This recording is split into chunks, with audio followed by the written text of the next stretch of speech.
The scientific community is abuzz with the discovery of 300,000 new galaxies. That's like 300,000 new Milky Ways, the scale of which is staggering. Now, this remarkable find used the low-frequency array telescope in the Netherlands to pick up traces of early radiation from galaxies. Itakani Magweze reports. It's a discovery that has the astronomy and astrophysics community in awe. The newly found piece in the universe is set to unearth the universe's deepest secrets, from black holes at the center of galaxies to how those galaxies evolved. The over 200 stargazers who made the find literally opened a small window in the sky over the northern hemisphere and documented countless planets millions of light years away. Every one of these galaxies is a galaxy like our own. It's a new galaxy that's filled, each one of which is filled with billions of stars. We now know, based on instruments like Kepler, that in our own galaxy, almost every star has planets around it, and a huge number have Earth-like planets. So you can imagine each of these 300,000 new objects, almost all of which are galaxies, almost all of which contain billions of stars, almost all of which contain planets, many of which are Earth-like planets. Scientists say that the further away an object is, the longer the light emitted by it takes to reach a subject. According to this phenomenon, looking at these galaxies numerous light years away is equal to looking into the past.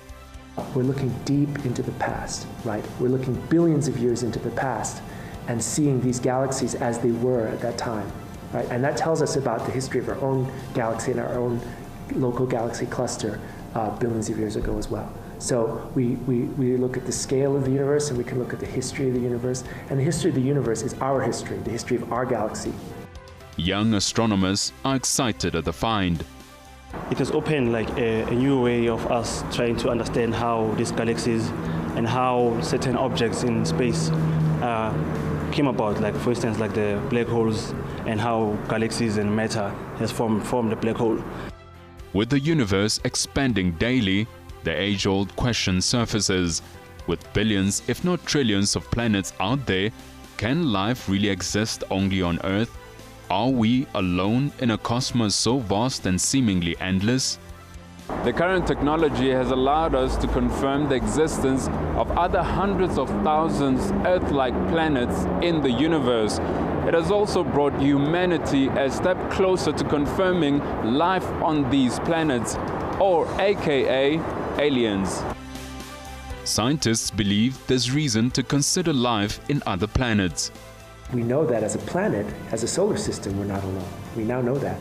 So the next step is whether whether in terms of a planet with life on it, whether we're alone or not. But there's no reason to think so. However, others remain divided on the possibility.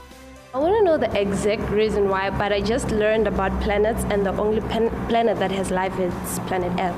So that's why I think there's no life out there. I don't think it's completely impossible that aliens could exist. I mean, us as a race, human race, we just discovered in 2019 that there's a new map. I think if there were a race out there, they'd still also be trying to find new galaxies like our own. When I researched about those planets, they said that they're quite similar to Earth, but they're quite poisonous.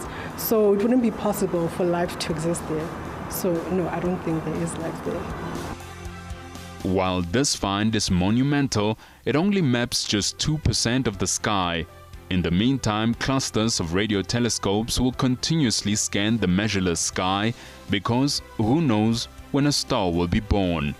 Itakani Magweze, SABC News, Johannesburg.